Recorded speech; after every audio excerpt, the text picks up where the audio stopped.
we discussed a little bit with you as we made our tour of the current high school that will become the junior high.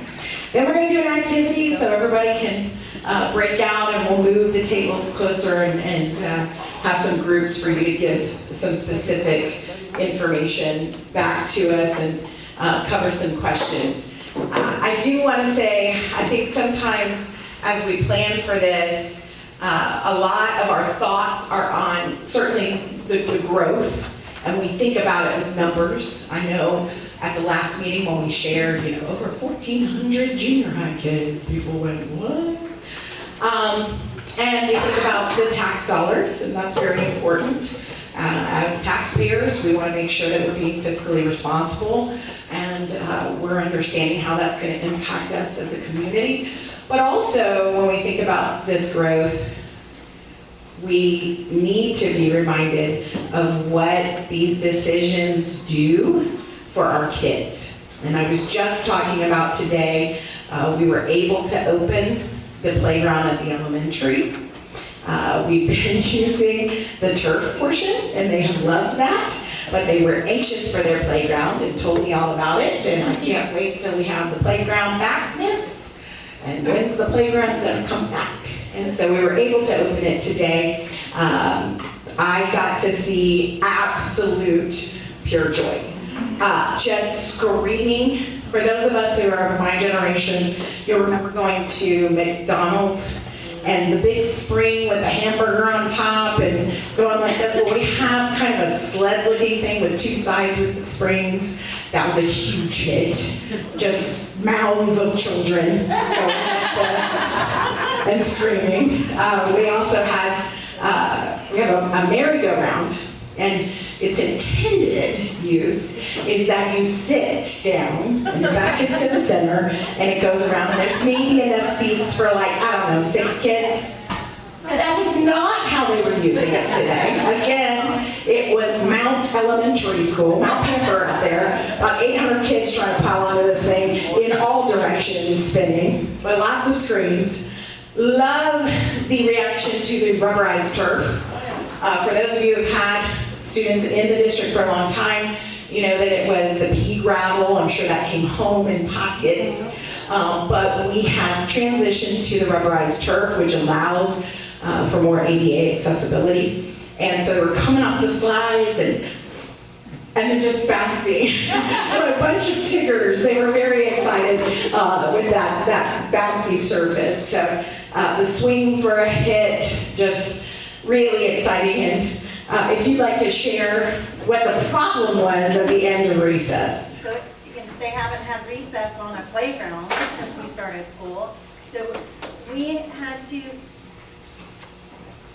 remove a lot of kids from the playground because they did not want to come inside. So they had to have some help coming inside, screaming, crying. Everyone loved the playground. They loved it.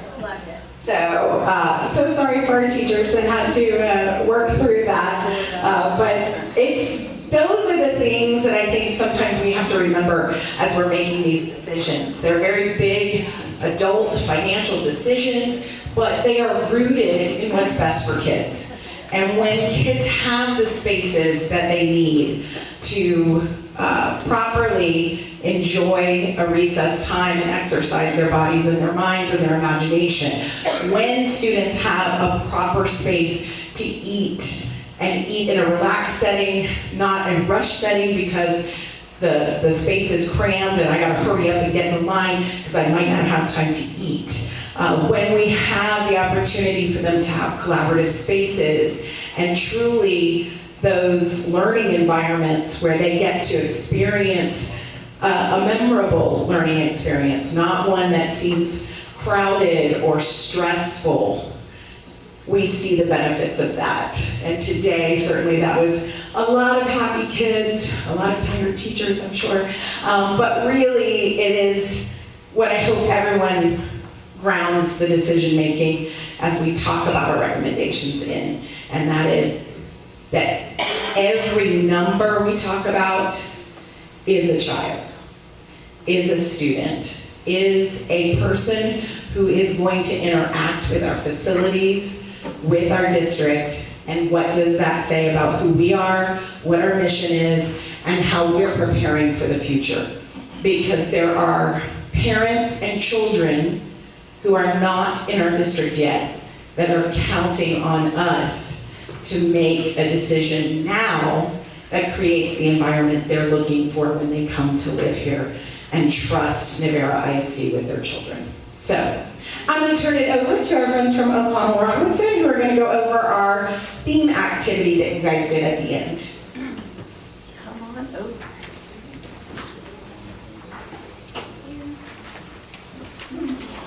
I don't bite, so if you want to chair with back, come on over.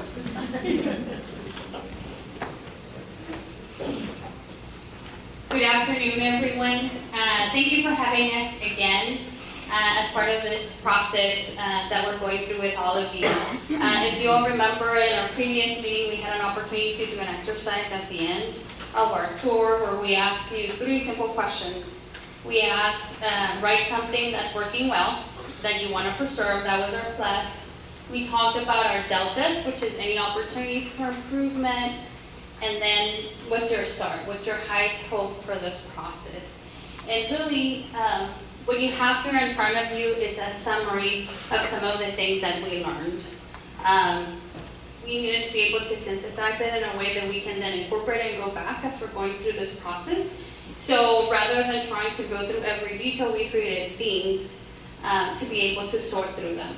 So I'll walk you through some of these. We'll start with the pluses. We talked about just opportunities to respect some of the history. There were some comments about that, and how do we create spaces to support that. A great example is some of the artwork that is created by every group that graduates of the graduating class, and having an opportunity to place that in the new renovated facility. There were also some comments about space efficiency and ease of access. Generally, some of the comments align with this is making sure that you have the right support spaces throughout the facility, as well as just access throughout the site. Whether you're going from the high school to the current high school to the junior high, and how that could be blended into the design. There was also a discussion about welcoming space, right? Making sure that the kids feel welcome, even though this is an existing facility. We're rebranding it to support them. So how do we make it a welcoming space for them? And then there was also a few comments about community space and just the need for a potential large group gathering, or how do we then support the community with this renovation. When we talked about the delta, there were some comments about improving your functional spaces. So similar to the process, just talking about opportunities to improve. We know the facility has age, right? So what opportunities do we have to improve some of those spaces and support 21st century learning? The obvious, to no surprise, it was discussed a lot, was the cafeteria and kitchen, and opportunities to improve on that, and the challenges that come just on a daily basis with that. There were some comments about traffic issues, different comments either related to drop-off, pickup, or even just site flow in general. There were discussions about safety and security. There were a handful of people that talked about a secure vestibule. I just want to remind the group that we are incorporating that as part of the refresh project. And there were also some comments just in general, site security opportunities. And then lastly, there were comments on maintenance, opportunities to improve, whether it is finishes, some of the technology. Those were just some of the themes. And going into the stars, or the highest hopes, the biggest one was to improve the student experience. And this was everything about just the student wellness, and making sure that they have a great transition, that they have a good experience, that they feel that this is a place where they belong. There were a lot of comments about that. And then to make sure that there's plan for growth. We've been talking about it, and that's the reason why we're here. There's growth that is happening as we speak, and how do we plan accordingly in support of that. And then again, there was comments about tradition and honoring that, and making sure that there are spaces where that can be showcased and continued. And then there were some comments about improved specialized areas and programs. We talked about, or there were comments about different programs, athletics, CTE, special education or special needs, and what opportunities there are within this process to improve in some of those. Fiscal responsibility was another one that was discussed, and making sure that as we're going through this process, we're being responsible of the fund that is available. That we don't go too far, but that we have, it goes hand in hand with the plan for growth. And then again, community spaces were reiterated as a need or a high scope, and making sure that those are available. And safety and security was also discussed. So we do appreciate all the comments. These will be incorporated as we're going through the process. I want to remind everyone of these. We sometimes call these guiding principles to help support our process. So we'll continue to come back to some of these as we're going through the process. With that, I guess we're moving to bonding capacity, so I'll come back shortly.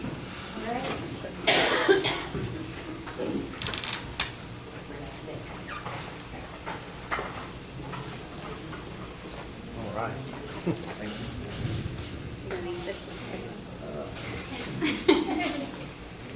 Good evening, thanks for having us. Nick Westman with Samco, as Dr. Evans stated, served as financial advisor of the district for many, many years, and been through this process a few times with you guys, so looking forward to talking about it.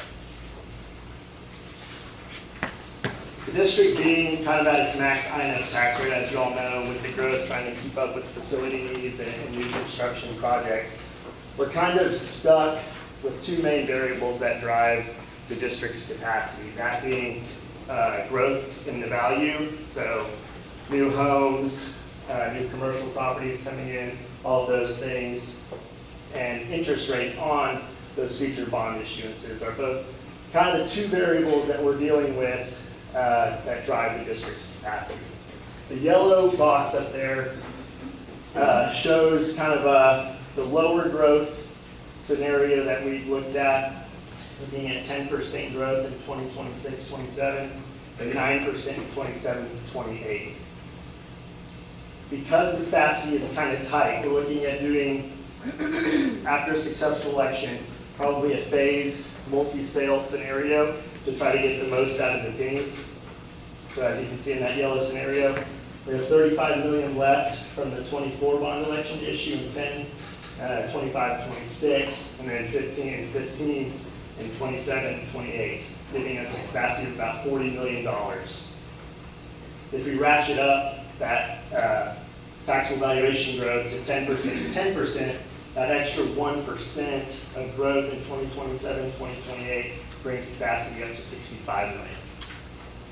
And these are, try to be conservative, not go too crazy with our growth estimations. We don't know, things can change on a dime. Before you move on, Yep. because we live in school finance and we talk about school finance all the time, and it is still confusing. And I want everyone to feel that it is okay to be vulnerable about not understanding when he's like, depending on the pennies, because there's golden pennies and there's copper pennies. And some of you are like, what? So that's why I'm telling you, there's a lot. That this is a very simplified version, and I appreciate them for this, but I don't want anyone walking away feeling like we're not being transparent. And I think sometimes people feel that way. It's really not the intent. But I want you to feel comfortable about asking questions. So when we look at this, when he says a phased approach, and Paul is here, and so I won't steal his thunder, but when we go out, the reason we still have from the 2024 $35 million is you have to wait. In your capacity, you can't just say, hey, we're gonna go sell all 120 and go for it. You're phasing it in and selling those bonds in chunks. And we time our projects so that we do have the money to pay for the design work, or then pay for the first phase of construction. And Paul works with our construction management team, as well as the architects that we work with and the contractors we work with, and we come up with a plan for when we would need to go and sell those bonds so that we can pay the bills on the projects that we're doing.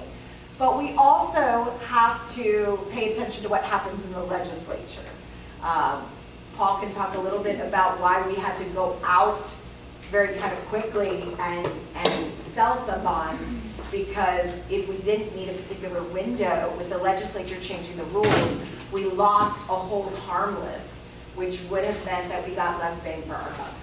And so sometimes the timing in which we sell really is about what changes in the legislature. So you can see here in the draft proposals of a 2026 bond election, we've already built in how you maximize that capacity, and so it would be a phased approach of selling those bonds. You wouldn't just come straight out and sell all of the bonds at once. Does anyone have any questions? Paul, do you want to talk a little bit about that legislative hiccup that we managed to be very fiscally responsible for the taxpayers about?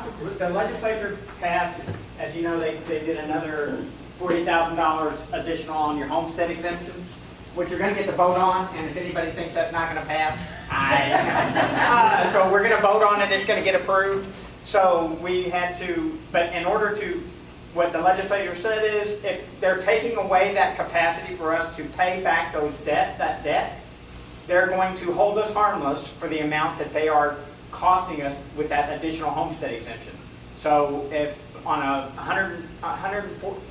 house that, if I lost $500 in taxes from that house because of an additional $400,000 or $40,000 homestead, the state's supposed to give me $500 back, so I can make the debt service payment.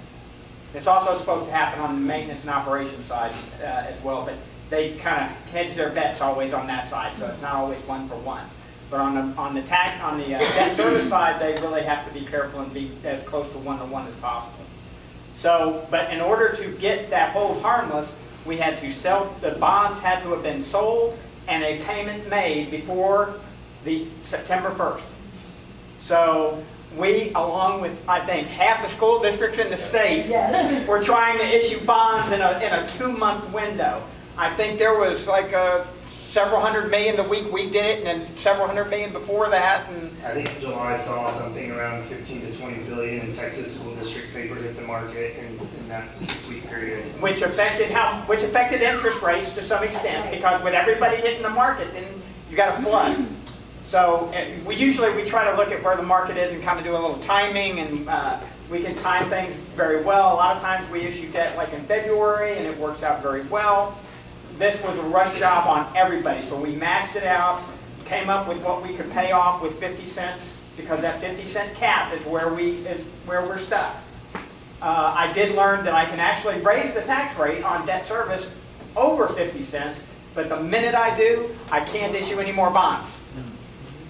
So that's why we cap it at 50 cents. We worked out the best we could to make sure that we could make the debt service payment with that 50 cents and with that state aid, and trying to guess how much that was. I had 2 different spreadsheets that were giving me, that supposed to estimate state aid, and both were giving me different numbers, so I had to pick the lower one and go, okay, that should be the safe one. So it's that 50-cent cap and then the property values that affect us right now. And if we get something big that comes in, there's talk of some things coming in. There's talk about at least 3 to 4 data centers are supposedly having conversations about areas in our district. We do know Water's Edge, I'm sure everybody's seen all of the hubbub. As I like to say, someone said, oh, it's like a little strip mall, right? What do you think will be in it? I said, I can predict it right now. It's a Papa John's, a nail salon, a massage envy, and maybe a State Farm agency. We all know this little strip mall, right? It's still fantastic. We don't have a lot of services in this area.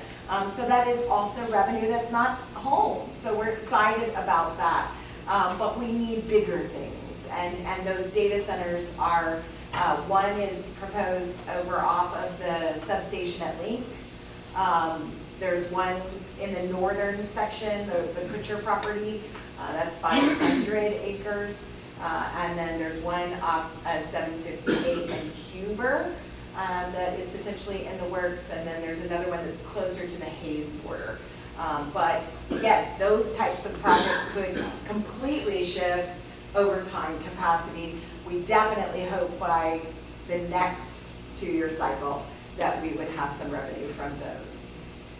But the legislature is impacting where they're going and how they're doing it. Correct. There's a lot of concern about water consumption as well as electricity. So ERCOT is scrutinizing those projects, and that's what's delayed those projects. So we're hoping. I got fingers crossed. I have fingers crossed, legs crossed all the time. Yeah. Toes are crossed. Right now, I mean, we still have next year, depending on where we're at. We've been in a good position for the last couple of years with steady growth. We're still seeing houses go in, which is good. That's additional. But you know, when you got whereas it was supposed to be a $250,000 house and we could tax $150,000, now it's $250,000 house and we can tax with the $110,000. So you know, it affects what we can do. So the legislature likes to do it. It looks good, and everybody's happy with it. I mean, I'm happy with it. Yes. As a taxpayer, we're As all a happy with taxpayer. it. And then the other thing they did that really impacted that I have nightmares about is 2 years ago, not on this last, the legislative session before that, they had passed a law that said if somebody had their taxes frozen, that from now on, when homestead exemptions went up, those taxpayers would get the benefit of that, because in the past that they were frozen and they never changed. The homestead exemption didn't impact, increases in homestead exemptions didn't impact it, nothing impacted. The legislator said that's not fair, so now there are taxable properties that had homestead exemptions that were frozen that that had gone down to 0, period, because of those homestead exemptions that were given to them and ratcheted back going in the past.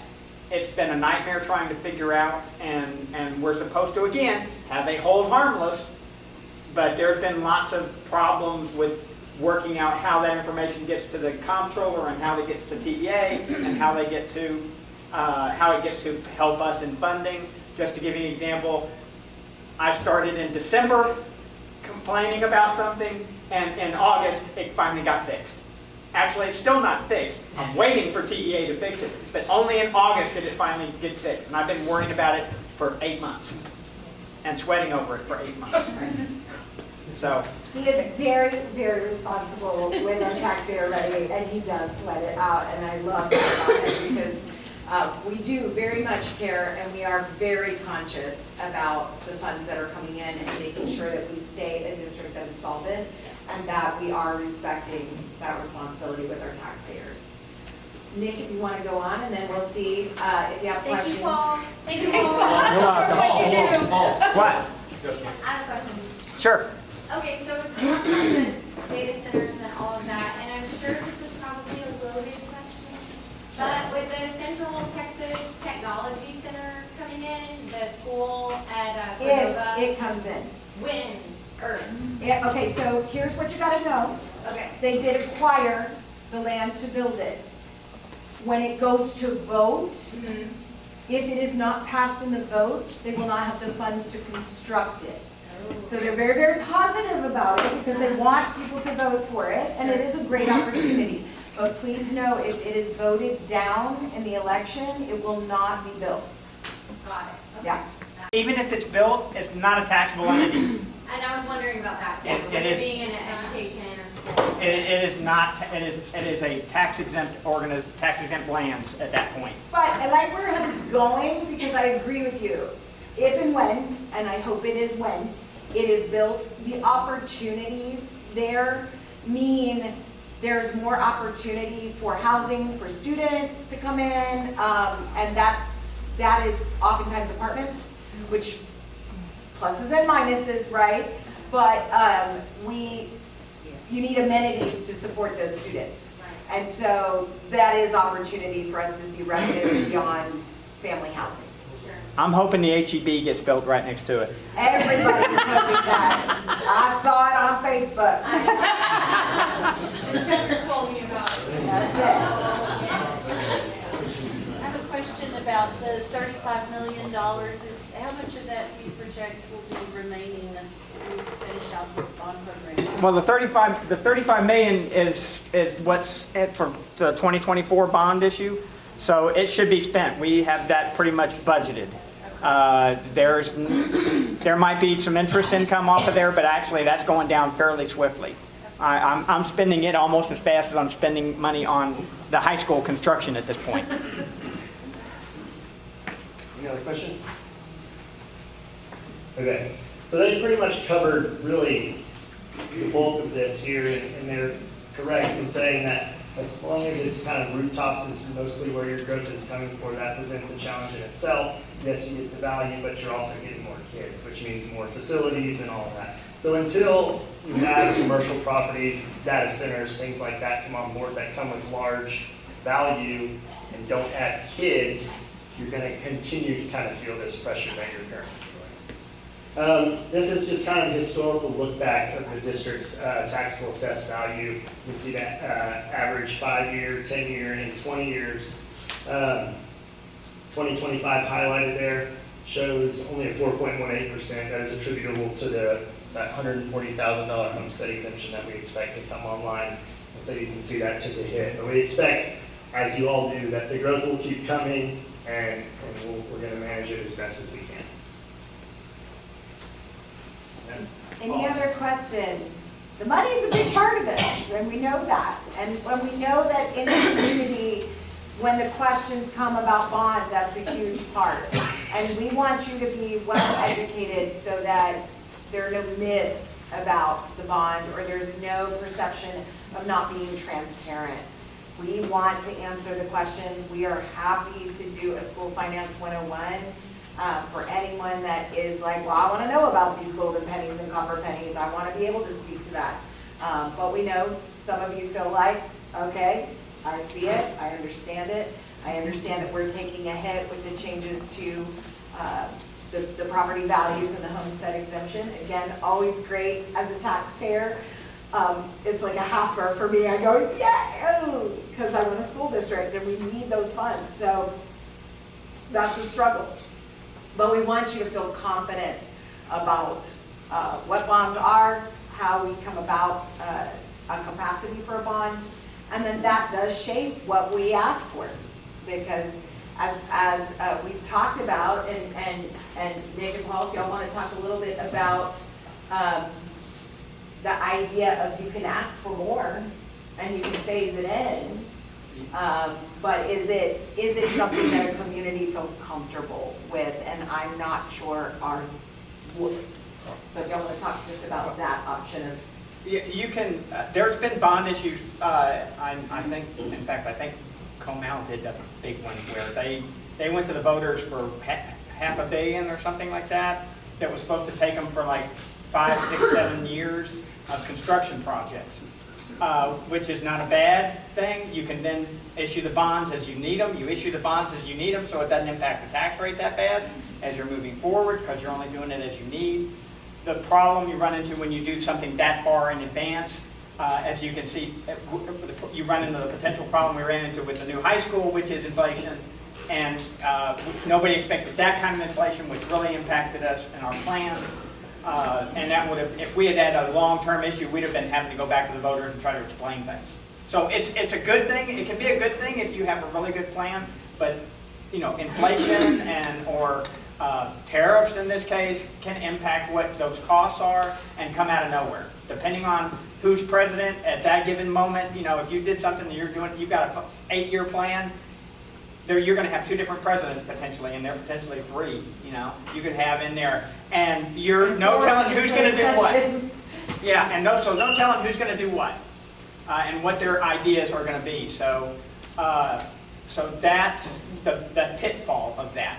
And you can see for us, even with us, I'm labeling. We're having to layer it out anyway, just because we can't go for that 50-cent number. Right, and if that growth comes on faster and some commercial property starts coming in and hitting the tax rolls, this could get compressed to a 2-year process. It's all flexible once it's voted on, but going ahead and coming up with the plan beforehand is very helpful. So as you guys go through this, to figure out your needs, figure out exactly what you want, we can kind of start putting a real price tag on that. We can kind of really start digging in and looking at what true capacity is. And this is kind of the starting point snapshot as we go through the process. And as we dig deeper, we can kind of massage it and figure out a little bit more and really kind of come up with what the true number is. And one of the other impacts that it has on it is whatever interest rates are. So if you saw, like me, I pay attention because I need to watch. But the Federal Reserve reduced interest rates by 1/4 point today, which will impact what we could borrow at, because we are usually a little lower than that. And they're talking about they're talking about another potentially 50 cents, 50 cent reduction, 5 Basis points. basis points, yes. I'm trying to get there, but I keep wanting to do percentages. Anyway, they're talking about another 50 basis points before the end of the year besides this 25. So, and then another one maybe in 26. So we'll see what happens. We'll see if it actually occurs. But that will affect what we can borrow at when we get to that 35 million and whatever it is next year. Because we'll need to issue that at some point as we're going through all these projects. I feel like with the bond conversation, and something that follows shortly after that is a question around like redistricting. And I didn't hear anything in the last meeting about that. Is that something? When you say redistricting, what do you mean? Redrawing the boundaries of the school district. Nobody's redrawing boundaries of school districts. No, just curious. No, no. Well, and it's a great, I'm glad that you said that, because we hear this all the time. Yes, but Seguin's gonna take Navarro over. That is not happening. I'm gonna tell you why. They are not, it's not beneficial. I mean, it's just houses. Why would they take that on? Plus, it's a process. It would have to go through approval through TEA. Both districts have to agree to it. Yes, it's not a thing. And I know a lot of people say that. When I was in Comel, they would say all the time that they're gonna break Comel up into 3 or 4 districts. No, it doesn't happen. It's a myth. Yes, there have been districts that have consolidated. That's usually when they get to a place where you lose so many kids and you're in a place where it's so far to travel. And that was usually in kind of the beginning of an organized community. But I'm not even sure I've heard of anything in the last few years where it's just been like a full takeover. It would have to be orchestrated by both districts, and TA would be highly involved. And the only other way I've ever heard of it is if the district itself is in such bad shape that TEA comes in and says, we're going to merge you with another school district. Yeah. That has happened in the last few years. And I think that's where a lot of the rumor about Navarro happened. 20 plus years ago, they were in a financial crisis. We had a great leader and board that cleaned that up, and we are very fiscally sound now. So it wouldn't behoove us to merge with anyone else at this point. We are self-sufficient and we're doing great.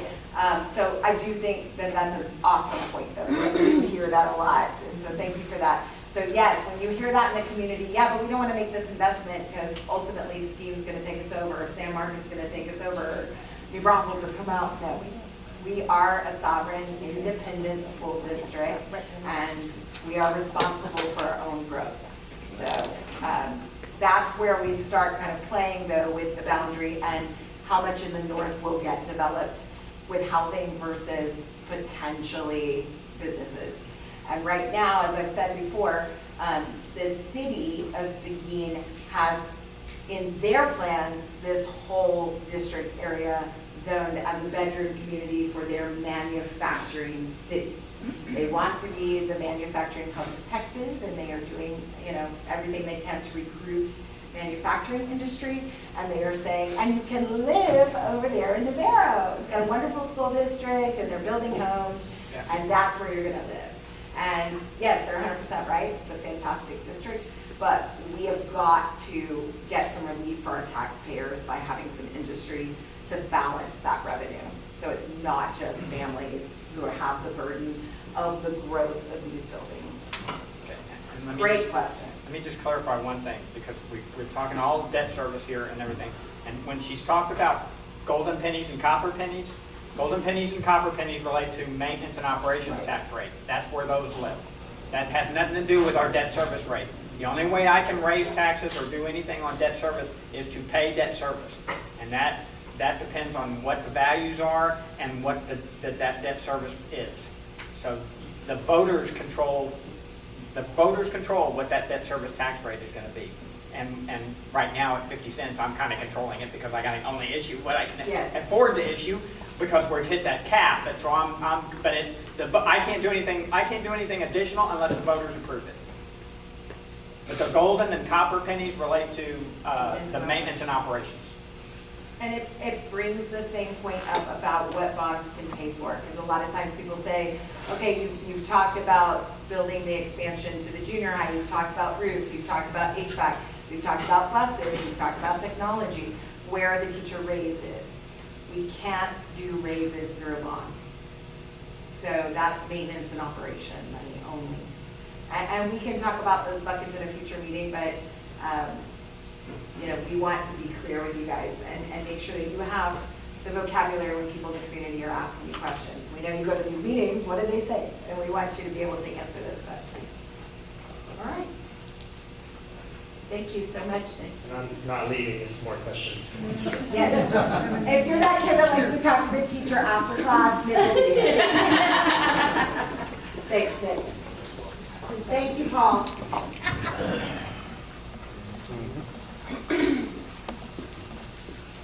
Okay. If you don't know, I'm Robbie Castillo, Director of Safety Operations here.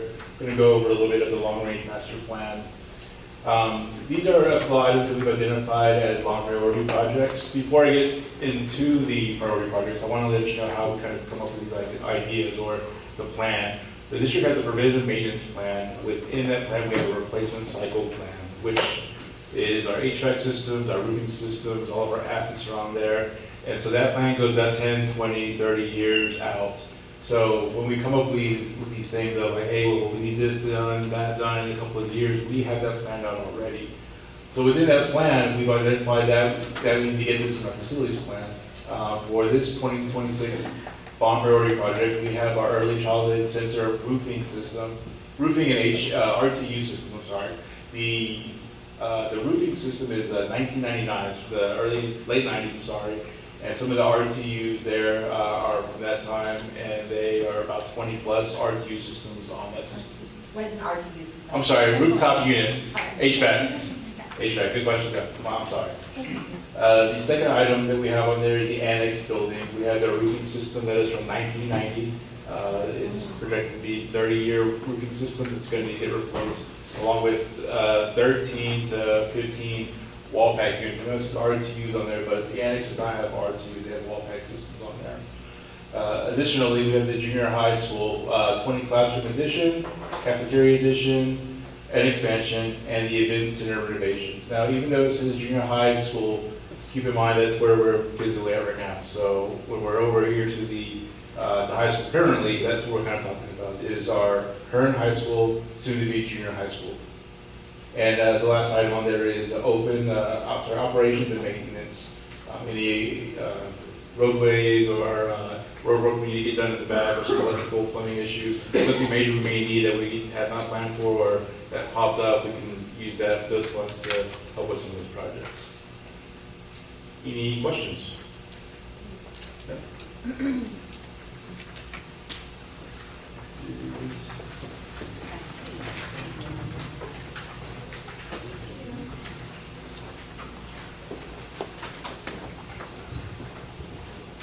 Thank you for that. That's really informative, and that's going to help us shape what we're going to do next. This is where I would typically have a Thanksgiving feast image and talk about the goal for today. We like to call it setting the table, but I figured you all just had dinner. We don't want to think about Thanksgiving, but you don't need to raise your hand, but as you were going through the line, I'm sure you had a strategy, right? And you thought, oh, maybe I skip the green beans and do 2 breadsticks. You had a strategy. You maybe talked to your partner and said, oh, this looks good. And the partner said, oh yeah, that looks good. That's really what we're going to do next. We're going to collectively work and make sure that we build consensus and some of the strategies that we come up. We want to be able to have a conversation and collectively agree on what's the best direction to move forward. In order to be able to start with this, I want to remind everyone about some of the conversations that we've had about capacity. This is not news to you, it's just a reminder of where we started this process. We touched on this slightly in our first meeting, so I just want to, again, put it in front of you all before we get started today. It was identified, and you can see it within the purple box, some of the growth that it's experienced and where the projections are headed, and that's where in the long-range facilities master plan that was done in 2024, there was, they identified the need for 20 classrooms to provide instructional space. In the top right corner, you can see some of the capacity studies for the current buildings, and then where the need for additional spaces are in order to reach that 1450 capacity that is our target. We broke this into the spaces. This is the current facility as it exists today. This is not necessarily what we're proposing. This is just the capabilities that some of those spaces have for instruction. It doesn't necessarily mean that that's how they're operating currently, but we just want to show what the capabilities of the building are. So this is showing you the existing high school on the first floor. It's color-coded by space type. And overall, for the current high school, it was identified that it had a capacity of 650 students. I do want to note that in this study, one thing that was not included was the portables. And we know there's 4 classrooms there, so there's some additional capacity as part of that.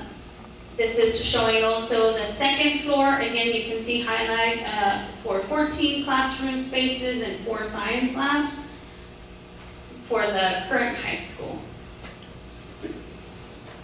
As we transition into some of the buildings that are currently in operation for the junior high, we see building 400 with capacity for 6 classrooms and building 500 with capacity for 6 instructional spaces. 4 of them science labs and 2 classrooms. Now, this is not the current condition. This is a project that we're going to kick off in January once the students relocate to the new high school, that conversion of the library that we've been talking about. So that's where the capacity for that building will be at the completion of that project. So this really helps us set the stage of where we're moving forward. You can see here the site plan. There were discussions earlier. Robbie mentioned opportunities to improve some of the existing buildings, the event center being one of them that was identified just for modernization needs or opportunities, as well as the strategy that we'll be discussing today for the proposed additions for the growth for the high school. We'll have an opportunity here shortly to do an activity and discuss a little bit more. But I want to walk you maybe more through our strategy, and this is just an enlarged plan of that. When we, or after we met the last time, we had an opportunity to go back to our boards and try to just do different studies and look at different opportunities. We looked at different areas in the campus or in your site that we were able to do some of these proposed additions. And ultimately, we felt like this was the best strategy to move forward and to get feedback from you all. And I'll touch on some of the things that we looked at as part of our process.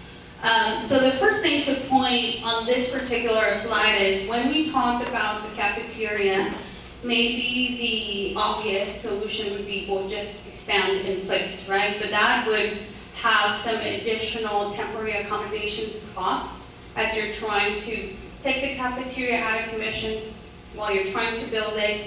So really, this strategy supports being able to operate as you're currently operating while the construction or the addition for the kitchen, cafeteria, and or classrooms is happening without being any interference with students. So really trying to separate those two was something that we thought through. Also with that, it gives you the opportunity to utilize some of the existing spaces and repurpose them into effective new programs. It could be special instructions that require a high volume space or a different space, and we have that capability, and how do we repurpose those more effectively? There were also discussion about this strategy create an opportunity to create a lobby space just south of the event center and north of the athletics. As we were doing the tour, there were a lot of discussions that it would be great if we have a function and we can all connect through here. We can support tournaments if we're using both the event center and our current gymnasiums. Now with the cafeteria adjacent to them, you have opportunities for that and be able to secure those spaces separately. Another thing that we saw as a big pro for this particular option is, you all know where the kitchen is located now, so just deliveries to the kitchen on a daily basis was a challenge. And if we want to be able to secure our students within a secure perimeter, then deliveries can still happen outside of that perimeter without causing any disturbance to instruction or just outdoor activities. This particular strategy also allows us to utilize some of the building systems currently in place without having to provide new. And what I mean by that is, if we were having a classroom wing detached from it, we would have to provide maybe an additional elevator. By trying to combine everything with the existing building, we're able to effectively utilize some of those spaces and share, maybe utilize some of the existing stairs. There might not be a need to have an elevator, so again, just trying to bring economies of scale and be fiscal responsible with our decisions. I know earlier there was a discussion about the parking, right? It was identified in what we discussed, the Delta Plus STAR exercise. And we talked about, well, we're taking parking spots out of commission in this option, but we know also that junior high school students will not be driving to the facility. So we've done a parking count study, and there's no need to do additional parking. With this particular strategy, I mean, it could be anywhere around maybe 50 parking spots, but nothing that will impact the operations of the school. Another thing that we looked at was making sure that because of the site location, proposed location for the addition, that there was no interference with any of the utility easements or anything. So you'll see that shown at the bottom of the site, and we want to make sure that what we're proposing is not interfering with any of that. So that also has been validated. So again, these are some of the things that we thought through. I want to reiterate, this is not a fully baked design. This is just the big rocks in place to be able to have a conversation with you all today and really learn your initial reaction for these things, an opportunity for improvement and for us to refine our proposed strategy. Any questions? I have a question. Sure. So this option over here with this cafeteria and kitchen in that event center parking lot, does that include like us having to fence around the whole entire area? Or is that just an internal access for all the students? Like nobody can go outside the building, it's just internal right through the lobby to all the different buildings? So there's different strategies for it, and that's part of the process that we're going to discuss in the activity. You could ultimately use the building perimeter as your secure perimeter, or you can use fencing. Those are some of the things that great comment. Those are the things that we're going to be discussing today. Have y'all looked at bus parking, bus pickup, bus drop off and pickup?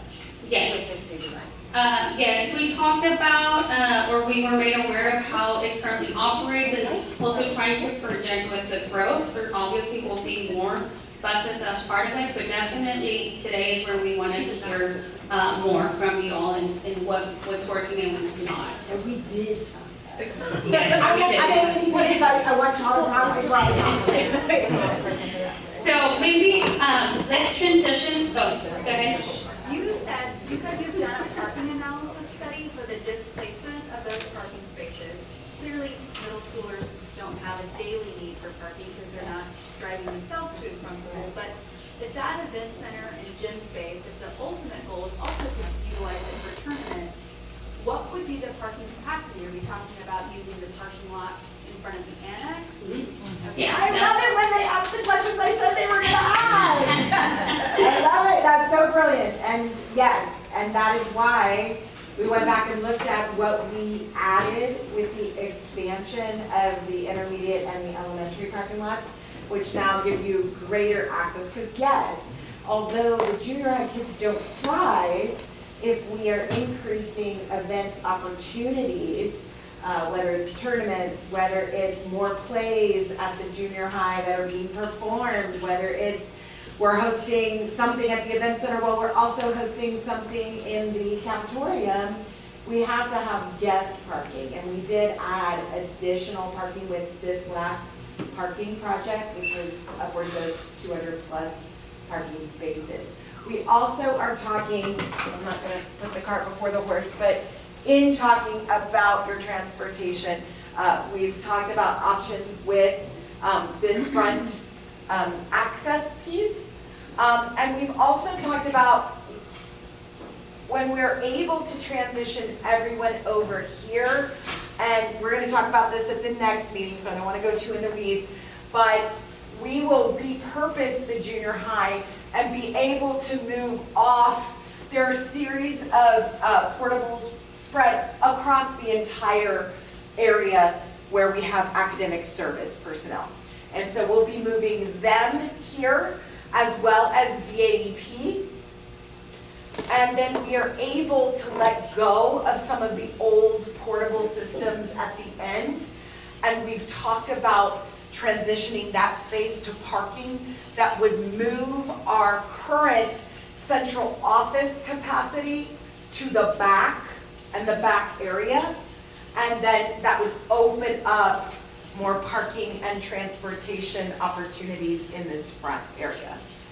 So, but I love it. Y'all are so smart. Good question. I know we're at 1,000 feet, but when it rains, the drainage area between the event center and the annex parking, we need to envision some type of walkway across, because right now you have to come all the way towards Link Road, walk across the parking lot to go back to the event center. Right now, we need some way to get across that grass, because when it rains, it is drainage, that's what it's there for.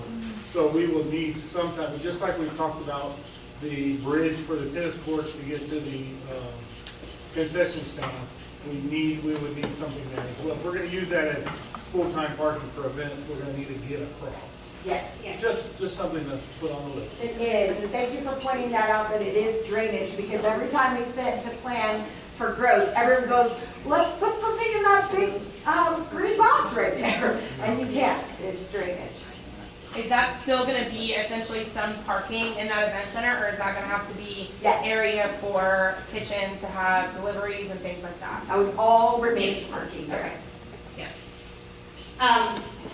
We're gonna transition into our activity because those are great comments that you all are making. But remember my analogy of our line, we wanna be able to have that conversation as a group. So, I'm gonna go through the just instructions and housekeeping items for the activity. We're gonna break into smaller groups. We're gonna break into 3 groups. And as part of that, we're gonna give you about 50 minutes to talk with your group. And we've preset different areas for you all with index cards. Some of the index cards have a red dot, some of the index cards have a green dot. We want you to collectively agree, you have 4 of each in your table, collectively agree in 4 things that you think are working well with this strategy. Put those in your green cards. And any concerns that you might have or opportunities for improvement, put those in your red cards. And then we're gonna have an opportunity to circle back, maybe high level at the end of the session. And similar to our conversation at the beginning of this meeting, in our next meeting, we'll be able to report back on some of the things that we learned. And we'll certainly incorporate those components into our refined version that we'll be bringing in front of you in our next meeting. I wanna make sure no one has any questions on that. What's the, Performing and fine. Is that the wing, like the performing arts wing? Yeah, the sports big, yeah. Okay. Got it, so that the. Yes, so ultimately we need a scribe assigned to each group to make sure there's a person responsible to make sure that you fill out those cards. So to get started, I'm gonna go around and we'll just start just like we were 1. We're counting off, yay. Two. We're starting at 1. 1, 2, 3, 1. 2, 3. Sorry, I was 2. There you go. 2. There you go. 3, 1.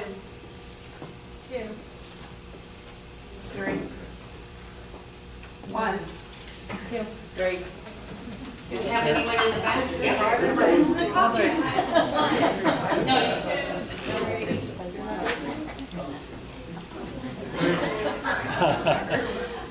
Okay, I think we have everyone.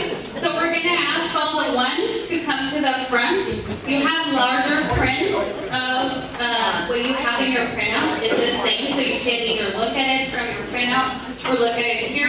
We're going to ask group number 2 to go to the back to the left side, and group 3 to go to the back to the right side. There should be index cards color-coded in front of your table, and we are going to give you all 50 minutes to talk with us. We'll also be Design here is just that. I really should have a big stamp on top of it that says draft. And I hope you understood that with the activity. So please don't shoot that out on Facebook and say, this is what the bond's gonna be, okay? Because we're not there yet. And that is the responsibility of this committee, that we are continuously talking and growing and coming up with a recommendation for the board. But ultimately, the board will make their final decision about what that bond ultimately entails. And I know they take very seriously this committee's recommendation. So the other thing I want to clarify, and someone asked me about it, so I know if one person had the question, someone else does as well. When we went back and looked at the slide of the bonding capacity, and we talked about phasing, notice that that is not an election every year. I'm telling you, I wouldn't live through that. That's one election saying we got voter approval for $40 to $65 million. But we're breaking it up into what we can sell annually to pay the bills. So please make sure that as you look at that, if somebody goes, so we would have an election every year? No. Every 2 years is our plan, and that's plenty. All right, so I'm going to turn it over so we can wrap up our high-level feedback, and then we'll collect feedback from every group. Yes, thank you, everyone. I know everyone was really into the discussion, but like Dr. Epley said, we want to be mindful of everyone's schedule. We do want to have an opportunity to have one representative from each group to share one of your red dots and one of your green dots. We'll collect all of your answers at the end. Please be sure to drop them off on this table on your way out, and we will collect all those, and like I said, we'll summarize our findings, and we'll incorporate as we continue to refine our design. So we'll start with group 1. Our scribe, do you want to share some of those? I'll share one. Okay. A green, a positive, is continuing to operate while construction is happening so that we're not interrupting the learning that's taking place. And then a consensus on red was that we still are having to use portables or outside buildings versus having all of the students under one roof. And we really wanted to find some options for getting everybody under one roof. Yes, thank you. Those are great comments, and definitely those are some of the things that we looked at as we were coming with our strategy. So appreciate it. Let me get those from you to make sure we don't forget them. Thank you. Our scribe from group 2, or a representative from group 2 that wants to talk about their findings. Okay, so we talked about that we did like the placement of the new cafeteria, just kind of figuring out security in that area and making sure that parents are able to just approach that building and kind of see their students, and basically where access points are in the parking lot.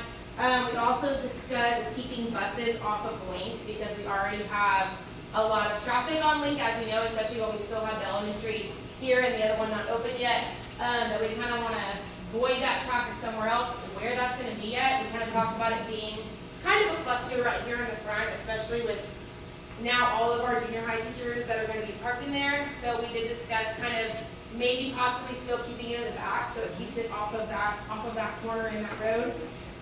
We did also discuss that we did not like, so we kind of branched out and talked about possibly, since we're going to have this new stage in the cafeteria that we just talked about, possibly not having to mix our junior high kids with our elementary kids at the annex, and the possibility of making our current stage in the event center that we don't use, possibly a weight room, so that facility is not shared at all by those different age levels of kids. Thank you, those are great comments, and definitely some of those items we've incorporated. I want to point out that I did clarify that as I was walking around some of the groups, that this is just, like I said, big rocks. High level design, we need those type of comments to be able to refine that, so appreciate your feedback on that. Our representative from group 3, or our scribe from group 3.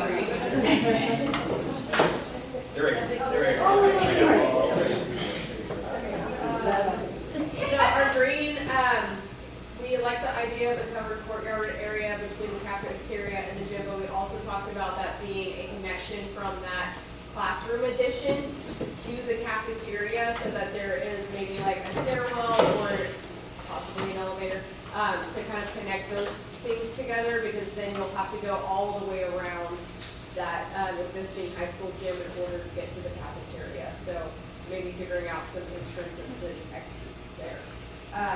Just one of them from the red? One of each, or yeah, Okay. high level. We talked about if there's any natural light in the new cafeteria, maybe some sunscreens for the cafeteria to block out from the sun. We already kind of have that at the high school, in the high school cafeteria already. There may be something like more up to date on that, so that we can block out some light coming from outside, because it kind of disturbs some events. We talked about separation of annex and event center parking lot. If we can somehow connect those two things together to kind of help flow with the drop off for kids, pick up for kids, all that kind of stuff. There's that big gate kind of blocking everything over there. So we talked about that too. Access from the lobby to the theater and other events that use the stage. So connecting like that lobby a little bit more to the cafeteria, so that if we do have events and other things in there that utilize that stage, then there's secure access to that. So, and Okay, that's it. Everybody's being so nice, so I'm like, she got to say more. Okay, sorry. You did it. You covered it, Michelle. You did great. Okay. Okay, so thank you for that, guys. We are absolutely going to take that back. I did want to hit on a brainstorming that we are doing with transportation. Obviously, we have heard we don't like that junior high would travel to outside spaces. So what we had, because we are investing in the 500 wing, right? It's okay, I'm good. We are investing in the 500 wing to make that a space. We also do have the portables, the 4 portable classrooms, so we know we still have that to consider in the growth. What we have planned, though, is that what we would want to do is fence off at this point, so kids can't continue to go into what is now the existing junior high. That will be central office. So that would be fenced off and keep this all secure. With that said, we talked about, as we considered, and may still need to do, because at some point in time, you just have to work with what you have. Continuing to keep where we have bus pickup, but that's way over here. And so what we had talked about is expanding an opportunity for bus pickup to happen here and connect this way, okay? Whether they are going this way or they're going this way, but that the students would not have to leave the fenced area for bus pickup. And so we're working through that piece as well. So I just wanted to acknowledge those are all things we are considering. Excellent feedback today, guys. Y'all are amazing. I know they're already chomping at the bit to get to the rest of your notes and bring that back for our next meeting. Well, I do want to thank everyone for your feedback. If anyone's still filling up any cards, you need more cards, let us know. Feel free to drop them off in this deck in front of everyone. And unless there's any other questions, we'll wrap up today's session. But I want to make sure we can answer any last questions or comments you might have. I know the teachers in this room are thinking, y'all send us emails, send me emails if you think of anything, please, because I know you'll go home and you'll talk and you'll get some ideas. And then talk to your friends, y'all are our representation. So bring us back those ideas, those thoughts. This is just the beginning of the process and we appreciate you doing that with us. Y'all have a great night. Thank you so much for coming. Friendly reminder for everyone's schedule, our next meeting is October 15th. We plan accordingly. Thank you. Good job.